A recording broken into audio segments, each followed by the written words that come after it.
Bonsoir, nous partons ce soir vers des îles mystérieuses. Pas des îles lointaines, non, des îles en Méditerranée. Ce sont des petits bouts de terre au large de Toulon, de Marseille ou de la Corse. Mais ils sont souvent inaccessibles. Ceux qui ont la chance d'y pénétrer, d'y travailler ou parfois même d'y vivre, sont des privilégiés. Ce soir, nous les suivons dans ces îles extraordinaires.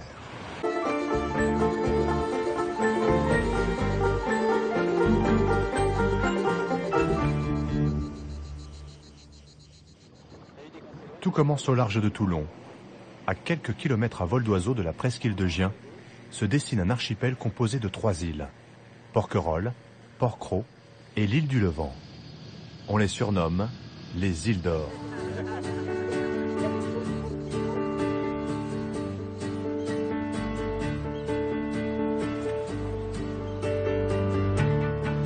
En direction de l'ouest, bien au-delà de Porquerolles se dresse la silhouette de la plus grande des îles d'or, l'île de Porquerolles.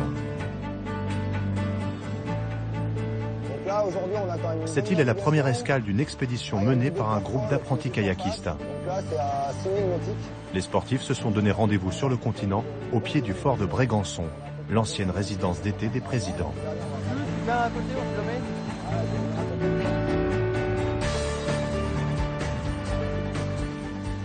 Vous avez vu là toutes les bouées jaunes là, qui est autour de Brégançon, c'est toute la zone interdite où là il n'y a pas le droit de rentrer avec un bateau. Quand il y a des célébrités dans le fort, il y a toujours une vedette de l'armée qui est là avec des militaires, avec des armes hein, bien sûr, hein, parce que c'est quand même un endroit stratégique. Ah, vous voyez, hein, le cap il est là-bas. Ah, faut bien que tu te détendes, Jeanne. Si tu as un déséquilibre du haut du corps, il va directement se transmettre à ton bateau et tu perds l'équilibre. Il est 8 h du matin. Si tout se passe bien, Julien et sa bande de copains devraient bivouaquer dans les îles ce soir.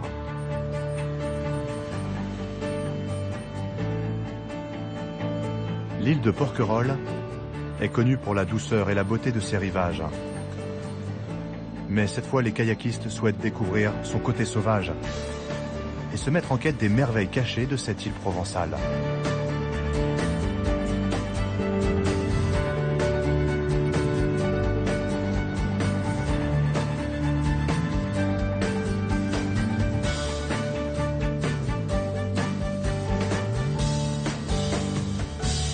On reste comme ça, on garde à peu près la même distance et là on est bien. Ah, regardez comme c'est magnifique là. Couleur de l'eau, il n'y a que nous, on est seuls. Ça va l'équipe? Voilà, écarte un peu tes mains sur la pagaie Marion. Voilà, t'écartes un petit peu plus tes mains, voilà, super. Mais voilà, là c'est quand même une partie bien sauvage où il y a très peu d'arrêts. C'est-à-dire qu'il va y avoir 3-4 arrêts possibles pendant une dizaine de kilomètres et c'est tout.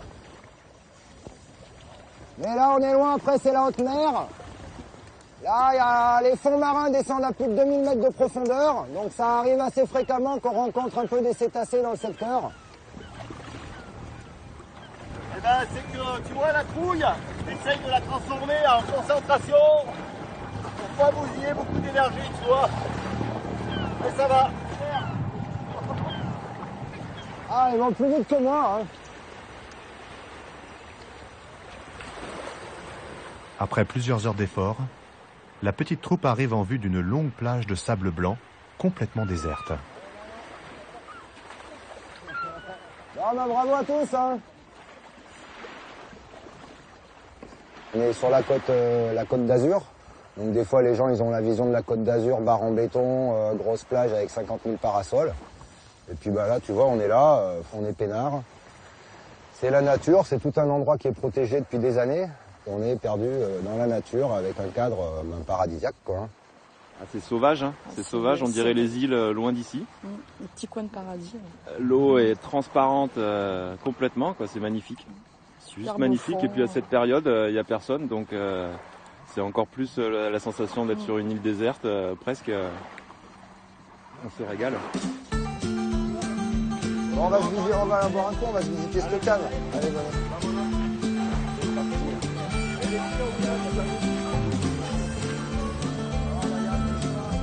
Les kayakistes vont apprécier ce qui fait la particularité de cette île exposée au vent et aux embruns de la Méditerranée. Les vignes de Porquerolles s'étendent entre plusieurs collines. Elles produisent, paraît-il, un raisin au léger goût de sel. Des vignes comme ça peut sortir des raisins entre 14 et 15 degrés. D'accord. Regardez la vue qu'on a là. Là, on a le Salin en face et hier qui est là-bas.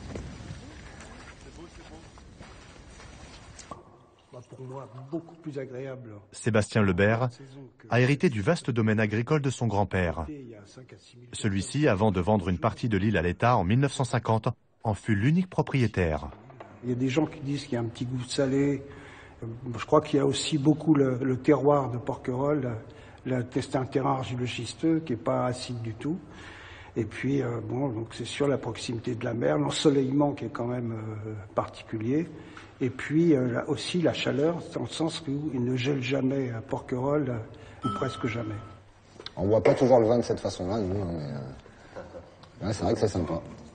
On va pas non plus peut-être se siffler les 3 bouteilles, hein, quand même. On a un peu de navigation à faire après. Mais bon. Ça n'empêche pas d'en prendre pour ce soir, par contre. Je vais manger avec le poisson.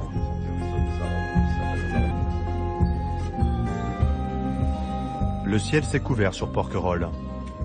Le vent commence à souffler et au large la houle se lève.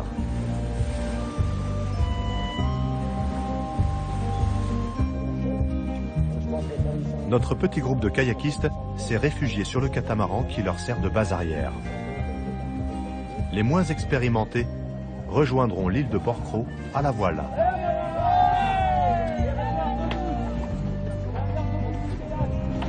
Allez, on va aller au Génois maintenant, vous vous rappelez, c'est de l'autre côté. Ça demande du muscle aussi pour hisser la voile, mais après on se repose plus tôt. Hein. J'avais pas trop envie là de me lancer dans la houle, de risquer de tomber à l'eau, je suis pas hyper téméraire. Du coup, on est pas mal à bord là, et ça me fait bien plaisir de faire un peu de voile. Donc je suis pas mal là. Je leur laisse les techniciens du kayak aux conditions difficiles. Seuls Julien et Franck se lancent à l'assaut du bras de mer tumultueux qui sépare Porquerolles de l'île de Porquerolles.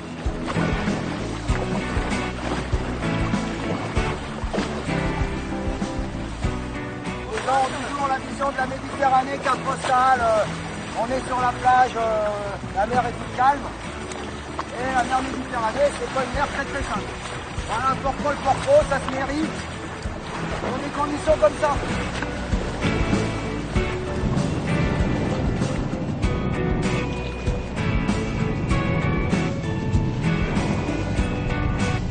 Après 2 heures de navigation éprouvante, les 2 sportifs rejoignent enfin le grand catamaran.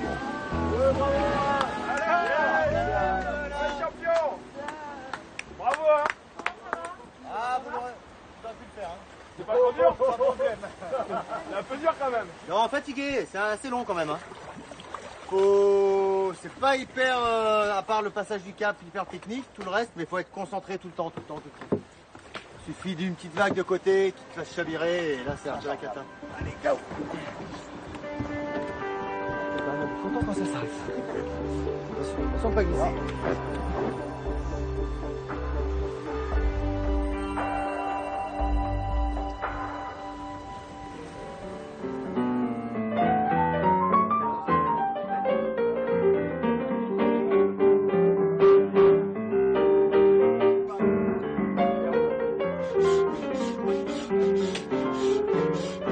Il y a des soirs comme ça où on peut vraiment se dire qu'on est seul au monde. Une chaleur dans cette ambiance-là, c'est le transport éternel vers les mers lointaines. Les plus adroits font des beaux filets pour les autres. Allez, qui c'est qui a Et voilà. Bravo pour la cuisson.